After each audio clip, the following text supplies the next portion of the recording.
Bloomberg Audio Studios. Podcasts, radio, news.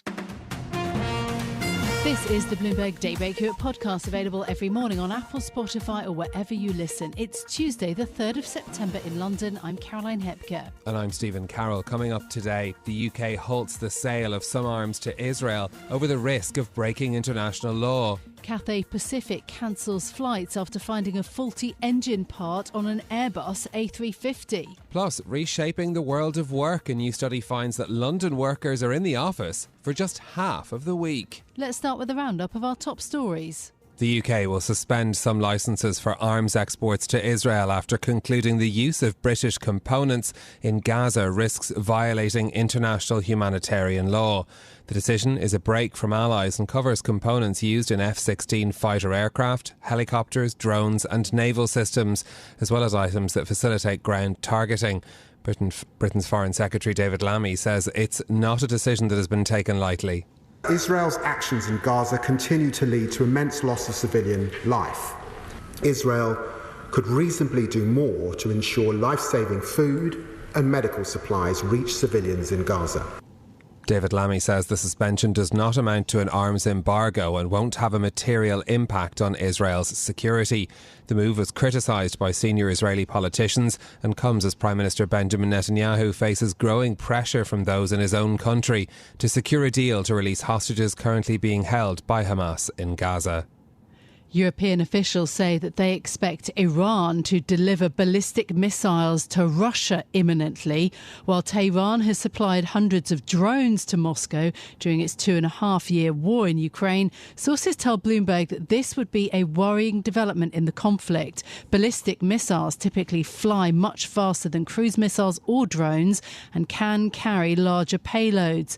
The US and other NATO allies have repeatedly warned Iran against such a move and are pressing ahead with diplomatic efforts to prevent it from happening. Cathay Pacific has cancelled almost all of its scheduled flights from Hong Kong to Singapore today due to inspections. A raft of other services are also being scrapped after the discovery of a faulty engine component on some of the airline's Airbus A350 jets. The first failing part was unearthed on Monday on a plane heading to Zurich. Bloomberg's transport reporter Danny Lee says concern is now building across the sector. The concern now is if Cathay's having these issues, does it extend to other Airbus A350 operators? And there are many of this which are in Asia and across the world. Bloomberg's Danny Lee speaking there. Cathay says it has cancelled 48 flights, including return legs. The Hong Kong to Singapore service is a flagship for the airline, which is among the world's biggest operators of the long-haul A350. Volkswagen is considering factory closures in Germany for the first time in its 87-year history. Data from Just Auto shows analysts determined that the automaker and peers Stellantis and Renault were operating more than 30 factories that they considered unprofitable. European car sales are still nearly a fifth lower than pre-pandemic levels, but Volkswagen's CFO Arno Antlitz has told Bloomberg that the firm is performing well despite headwinds after its quarterly results were released last month.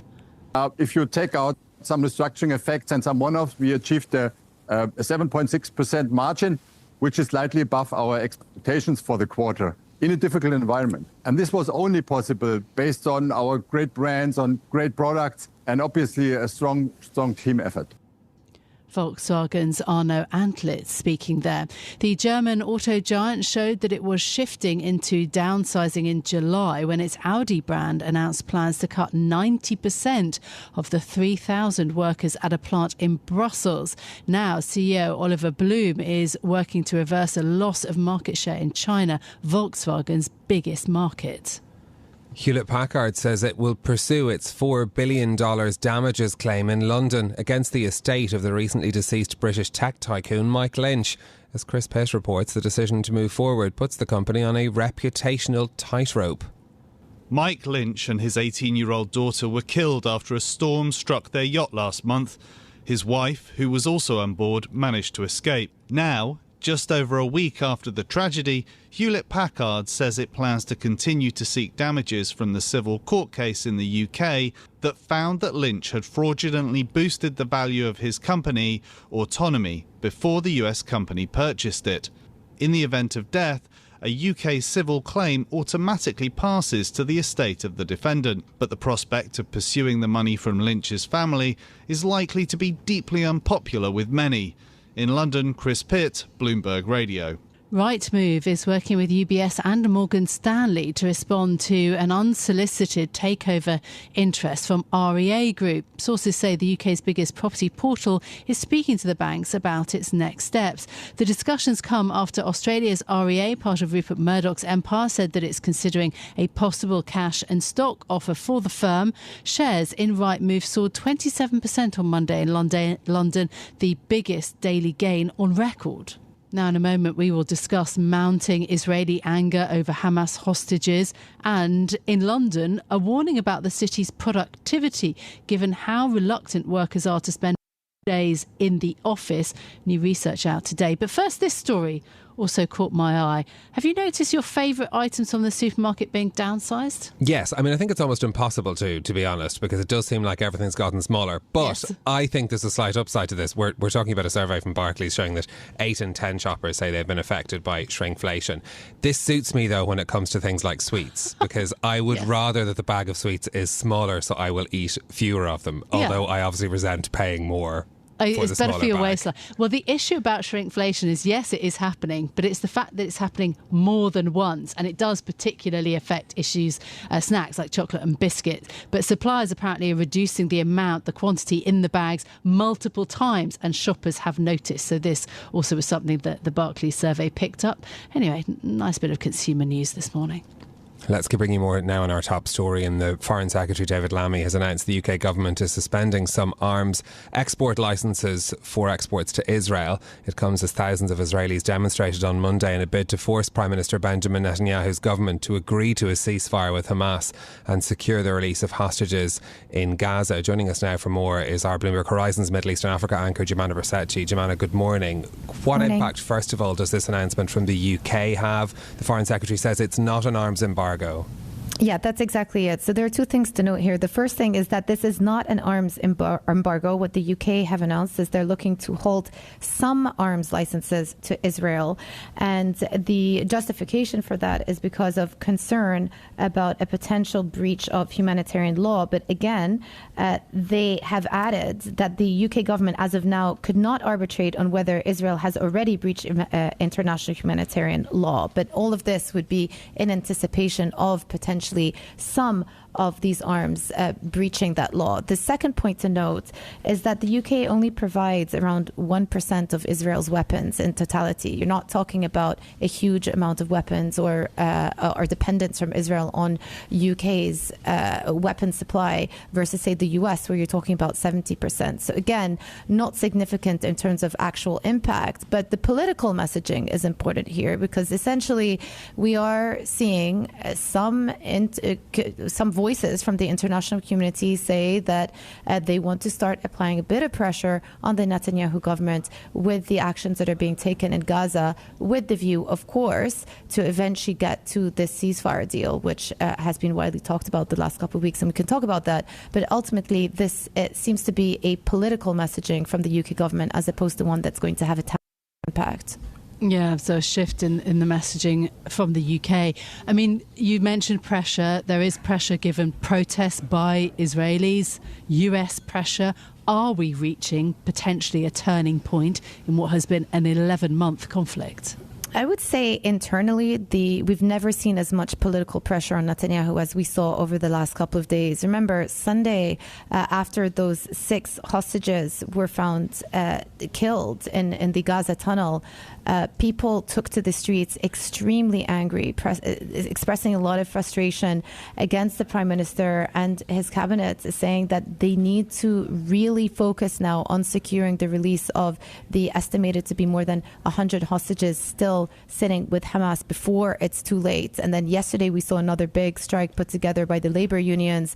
By the end of the evening, a court had ruled that the strikes had to end because they didn't find any economic argument for it. But ultimately what we're seeing is the Prime Minister standing very defiant. Netanyahu gave a speech yesterday saying that he doesn't want to make any more concessions. And one of the sticking points is maintaining that military presence across the Philadelphia corridor. That is the border that separates separates Israel from Gaza from Egypt, I should say. And it is a deal breaker for both Hamas and Egypt in those discussions, Egypt being one of the key mediators. So it's difficult to see at this point where the compromise is going to come from, and if Israel and Netanyahu's government are going to accept to pull back, say, 50 or 100 meters away from that border to come to a form of an agreement that's acceptable for all parties involved, in addition to securing the release of the hostages in exchange for some of those Palestinian prisoners as well. So that's the latest on the negotiations towards some form of ceasefire or settlement. Jumana, what about the risks of a wider war? We've been talking a lot about the risks of Iran attacking Israel after the killing of the Hamas leader in Tehran a few weeks ago. Yeah, I think what's interesting is a week ago we were sitting here around the same time talking about the attacks that took place between Israel and Hezbollah. And that was notable because Hezbollah acted unilaterally then. They didn't come out with a coordinated attack or response to Israel in conjunction with Iran. Iran since then has still reiterated that their own response is coming due, but they haven't done anything. They're biding their time. They're waiting to see. And analysts that we speak to in the region say that they're also waiting to see what happens with these ceasefire discussions. This is why the ceasefire in Gaza is so important, because once they do agree to it, it gives room, it gives some time and space for diplomatic conversations to start taking over. And also yesterday, I just want to repeat this point too, the US have reiterated their desire to get the ceasefire deal across the line as well. And the Washington Post were reporting that the US are potentially going to come up with a take it or leave it proposal for all parties involved. And so if you want to think about short-term conflict in the region, in order to bring down the temperature, you have to get to the ceasefire agreement first. Jumana, thank you so much for being with us this morning. That is Bloomberg Horizons anchor Jumana Bercecci on the latest then from the Middle East. Now, London lags behind other major global cities when it comes to working in the office, with full-time workers only spending half of the week on site. The research from the Centre for Cities think tank raises concerns about both productivity and London's appeal as an international investment destination. Our reporter Tiwa Adebayo is here with more details. Good morning, Tiwa. How does London compare to other cities in this report? Well, Stephen, you and I, we're in the studio every day. We come into work, but it doesn't seem that's the case in the rest of the city of London. It is lagging behind other major cities, including the likes of Paris, New York, Sydney. But it actually is important to remember here that nowhere has 100% attendance rate. This is according to a report by the Centre for Cities think tank. The highest was Paris, where workers are in the office 3.5 days a week. In comparison, in central London, employees are only in the office 2.7 days a week, and only Toronto is actually at that same level.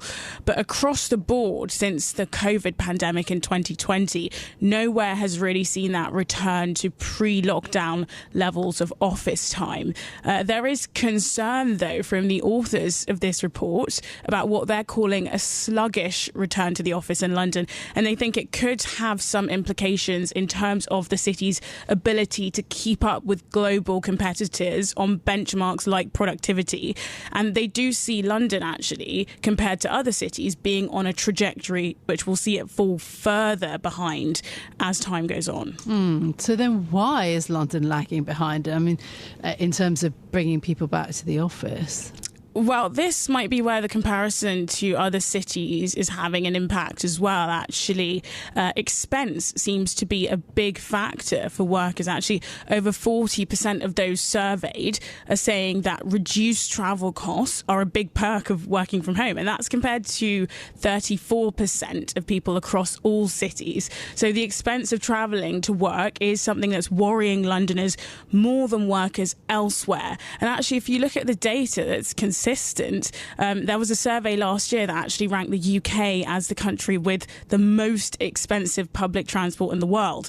So it's not surprising that it's a big concern for those working here. And if you look elsewhere, in France, for example, employers are actually obliged to cover part of the cost of season tickets for transport to and from work for their employees.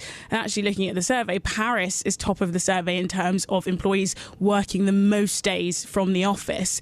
But outside of cost, it seems seems that time saving is another big draw for working from home. In London, over half said that was a big bonus for them coming into the office. What was another interesting nugget in the report that I thought actually was that over 30% of Londoners asked actually said they were more productive when they worked from home. And that's despite obviously the big fear around the drop in productivity, which comes when workers choose to work remotely. So perhaps it may not be as big a problem as the fears suggest. Yeah, indeed. It's worth remembering that for a lot of people, the flexibility is actually what makes them more productive necessarily than being in the office 100% of the time. What are the broader economic implications that we can draw from this research? Well, the report says that less face-to-face interaction could put London at a productivity disadvantage. That's what the Centre for Cities is saying. And of course, Keir Starmer, the new Prime Minister, has put growth really at the heart of his economic mission. So there are some fears around what the implications could be. We know that there is an impact on local economies when people choose to work remotely. They don't come into the office, they don't buy lunch, they don't do any last minute shopping. So businesses could fear seeing fewer levels of footfall, for example. But the economic implications are really to be stated. We'll see what happens as we continue to move into our post-COVID working reality. This is Bloomberg Daybreak Europe, your morning brief on the stories making news from London to Wall Street and beyond. Look for us on your podcast feed every morning on Apple, Spotify and anywhere else you get your podcasts. You can also listen live each morning on London DAB Radio, the Bloomberg Business app and Bloomberg.com. Our flagship New York station is also available on your Amazon Alexa devices. Just say, Alexa, play Bloomberg 1130. I'm Caroline Hepker. And I'm Stephen Carroll. Join us again tomorrow morning for all the news you need to start your day, right here on Bloomberg Daybreak Europe.